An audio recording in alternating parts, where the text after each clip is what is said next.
It's time for step 3. We're talking about missed opportunities today. Every time that we're making a payment to pay off debt, we're missing out on increasing our wealth. And I wanted to cover some basics about the impact of interest, both when you pay off debt and when you grow your assets. So let's get started. Let's talk a little bit about creditors.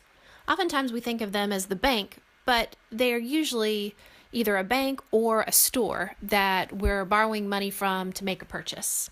So a creditor needs to make money in order to stay in business. They're going to sell you products and credit cards or loans. The fees you pay in the form of interest rates and transaction fees are what makes the creditors profitable. So you can see in our image here, we've got the banker or the creditor at the top, and they're giving you credit cards and they're charging you interest rate. We're here at the bottom, we give our money back to the bank, we pay off our loan or our debt, but we add a couple extra dollars in the form of fees. So let's look at this example. We have a $10,000 credit card with a 13.99% annual percentage rate. And that's actually a pretty good rate. Most of the time they're much higher than this. We're going to assume to make a $200 payment to this credit card. After 76 months, or about 6.5 years, we would have paid off this $10,000 debt. This is assuming we don't add to it. In addition to that $10,000, we would have paid over $5,000 in interest back to this creditor. If we add just an extra $25 more to the payment, we would have paid off this debt a whole year sooner, just about 5 years, and we would have paid about $4,000 in interest. So we would have saved ourselves about $1,000 on this total debt. The one thing to remember when you're paying debt off is you have to pay beyond the interest rate or the finance charge each month. Otherwise, the debt will never go away. It'll keep building and building and building. That finance charge gets added to your total, the outstanding balance, every month.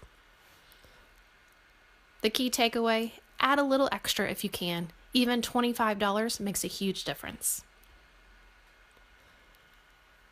Let's look at it on the flip side. We've paid off our debt. 5 years has gone by. We've been paying down that $10,000. Now, if we begin investing that $225 a month and we grow it at 6.5% per year, for the next 5 years, we would have made $16,000. That 6.5% per year, I included any fees that you would have associated with that investment. If you kept doing this and you didn't have any 5-year periods of having to put that $225 towards debt, if you just kept investing it, you would have $170,000 after 25 years, assuming the $225 per month growing at 6.5% per year. Pretty amazing, right? So you can see the missed opportunity. When you're focused on debt, you're missing out on growing your assets. And that's the key here. You need to look at your budget, figure out what excess income you have. If you have any discretionary income left over every month, focus on that debt and let's get rid of it. Pay it down and say goodbye to the spending habits that caused that situation in the first place, and really focus on growing our assets. That is going to lead us to financial freedom. Next up, let's figure out what our ideal payment is.